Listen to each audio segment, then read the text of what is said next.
Good day, ladies and gentlemen. Welcome to the show. Glad to have you guys here on this very first day of December 2023.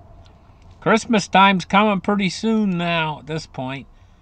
The Russian Supreme Court has banned LGBT movement in Russia for what they call extremism. It says Russian authorities have already taken a draconian line. So, also in further news in Russia, looking into Russia at what's happening right now. This kind of surprises me a little bit. How did the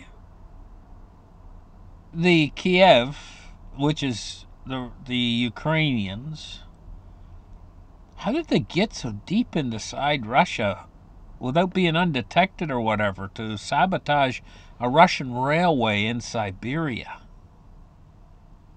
It says Ukraine claimed Friday that they have orchestrated attacks on a Russian railway line in Siberia's thousands of kilometers away from the front lines in Ukraine.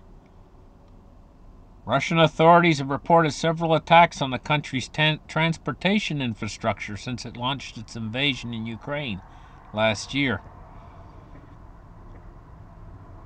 It says the Russians have fallen into Ukrainian military intelligence. A fuel train has exploded in the Baikal Armor Railway. A source in Ukrainian law enforcement agencies told AFP. The source said that the alleged attack on Friday was a follow-up to an explosion on Wednesday night involving a train passing through the remote Syrian Republic of Buryaka.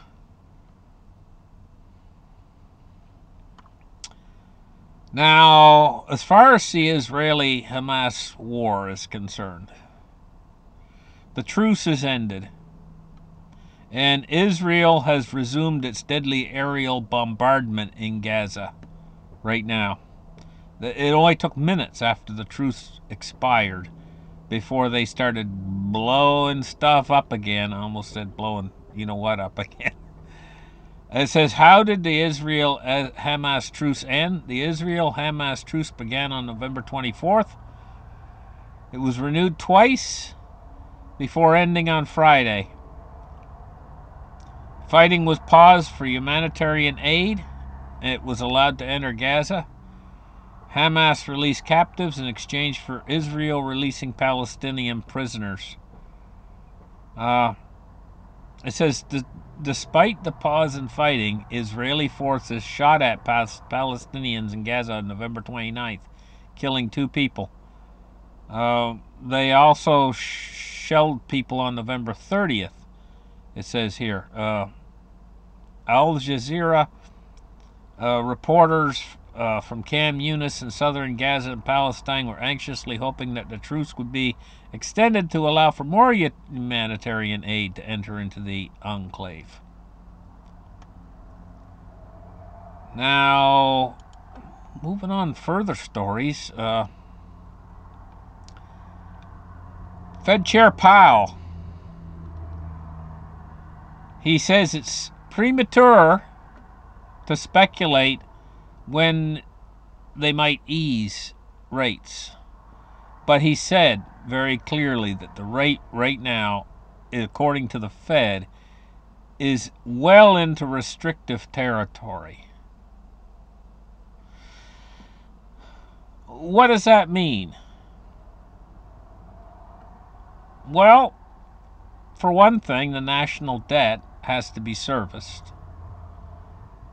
I would speculate that restrictive territory in monetary terms of the rates being too high, it adds an awful lot of extra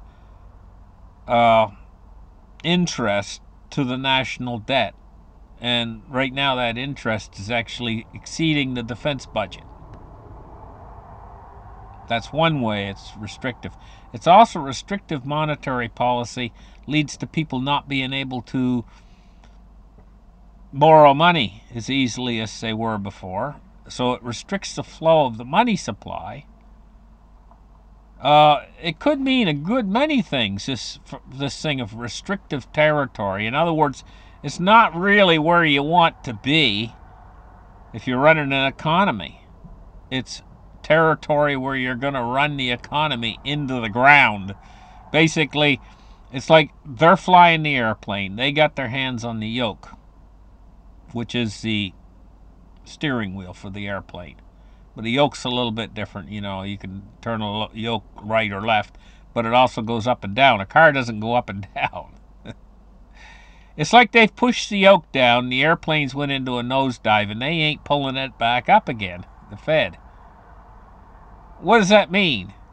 If you've pulled the yoke back or down, pushed it down on an airplane, and the airplane's going into a nosedive, if you don't pull that yoke back up, what's going to happen? I'm just leaving it to you guys to figure that one out. Okay, so that's where we're headed. Now, when it crashes, I'm not saying if it crashes, I'm saying when it crashes. Because you just can't, everything. Listen, guys, I watched a show done by Lynette Zhang last night, and she was pointing out it's cracking open. The whole thing's cracking open right now. And she was pointing out the numbers. And the numbers don't lie. It was as scary as any horror show I could have watched. If I went on YouTube or onto one of these places like, you know, where they sell movies and stuff, and I'd read the most horrific horror movie, I wouldn't be as scared as I was watching those numbers. Because the whole thing's cracking open right now. And, I mean, I shouldn't be laughing about this, but you might as well laugh as cry. We're in for it. Our goose is cooked. And the whole thing is cracking open. And it might take 6 months to crack open, but it's cracking open right now in real time. You just haven't felt the effects of it yet. It's not in the news or anything, but this whole thing is cracking. See if I can find. I should find the link to that show I watched of hers last night. But I mean, it is something else. I think I'll search around and try to find the link for it. If I find the link, I'll put the link in the description. Okay. At any rate, we're going to take a look at the markets now. Well, these guys are loony. Well, actually, they're not. But what they're doing is, well, they're caught between a rock and a hard place. And what they're doing is so dangerous. So dangerous, what they're doing. But they're doing it because they feel like they have to. Because the other side of that coin is inflation. Massive inflation. And if they let that inflation go unchecked, they know that food prices, cost of living will go up, and the American people will be knocking on their door, and they're not going to be knocking politely. If they let inflation, so this is basically another maneuver to kick the can down the road, because on the other side of this, if they go a little bit too far, or even if they go as far as they've gone, the whole thing's going to crash. So they got to crash on one side. And I'm not talking about a regular crash. I'm talking about an all-out free fall for everything. Just a total deflationary wipeout mess. Like a kid on a bicycle, if he hits a rock when he's driving forwards, and he hits that rock and the bicycle stops, he keeps moving. What happens? He goes over the handlebars. So they're going over the handlebars right now. In order to correct this mess, I don't know how much money it would take in order to correct this mess, but they're going to have instantaneous hyperinflation if they inflate that much, if they fix it. They're caught. They're trapped. Miserable SOBs. They deserve everything they get. They have been cheating and lying and taking our money, and they've been honest to God. They're the worst. The Federal Reserve, you know, is not a it's not federal. It is privately owned institution. Okay, we're in there taking a look at the silver price today. It's up 15 cents at 25.41. Not 15.41. It was 15.41 a little while ago. Nobody's buying. Now it's 25.41, near almost getting up near double the price. And they're starting to buy a little bit better. You get it up to $50, and they'll all be buying. That's human nature. They don't want something if it's cheap. They only want it if it's pricey. And everybody else wants it. Then they want it. It's human nature. Gold today. Oh, look at gold go. Gold's got a fire under it. 2066. It's up $31. Wow, look at her go.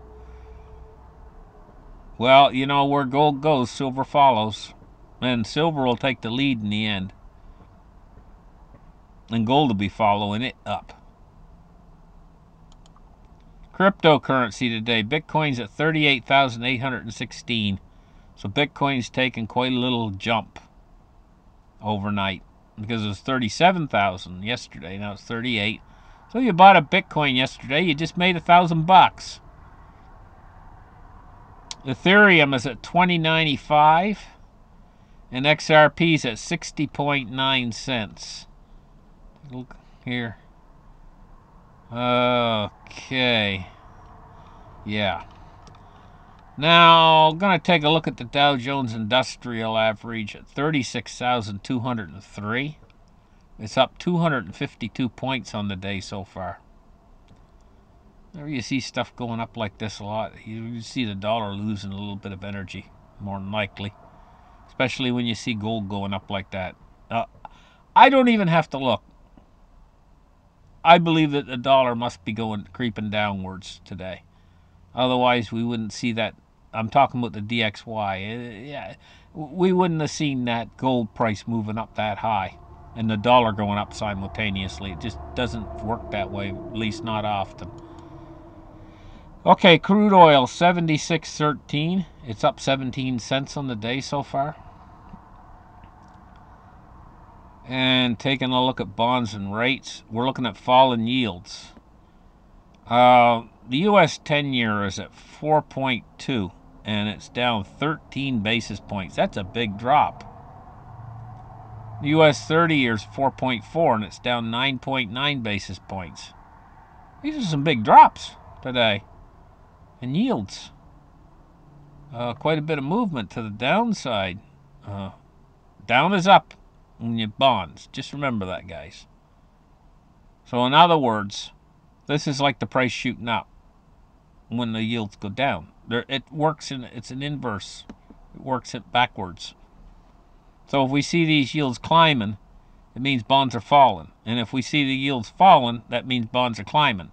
It's just exactly backwards. I know that's hard to get it into your head because all the other markets work in reverse of this. So when we see these yields falling like this in red numbers, it means that's bond bullish. That means it's bull right today. This is bull market. Whereas you see the green numbers, and see it work on all, well, anyway, you guys got it. 103.23, and sure enough, the dollar's dropping off. And surprise, surprise. Right now, it's in the process of dropping. 103.23. Thank you guys for listening to my show. Like and subscribe. And I got a nice video I'm going to probably be posting on Patreon. You guys have a great afternoon. Bye-bye.